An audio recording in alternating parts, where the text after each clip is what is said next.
This is TPG Performance Hiring, helping you hire people who beat the market. How can you tell if your candidate is proactive or takes initiative? One of the things you can do is about 10 or 15 minutes in the interview, you act like you're a little bit disoriented, like you haven't prepared. Of course, you would have prepared.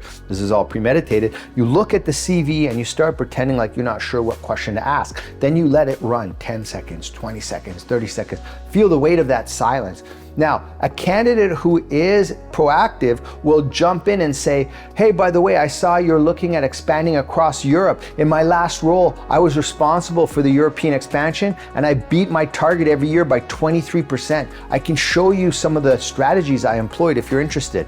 Or they might say, hey, I can see that one of the things you wrote in your annual report was that digital transformation is really one of your key priorities. In fact, I led the digital transformation in my last role, and I can show you some of the technologies we use to drive huge cost savings if you're interested. Now, this candidate has made a list of the 5, 6, 7, 8 most important competencies that are relevant for this job, and they have examples. They want to highlight those skill sets to you before the interview ends. So rather than waste time, they're going to jump in and start highlighting areas where they're going to put points on the board.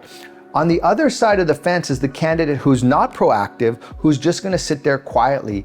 And that's the kind of person, when you hire them, they're going to say, well, tell me what to do and I'll do it. Tell me what you want and I'll get it done. But they're not going to start proposing solutions to you. And that's not the kind of candidate you want. So that's a very clever way to try to pick up what level of proactivity or initiative your candidate has.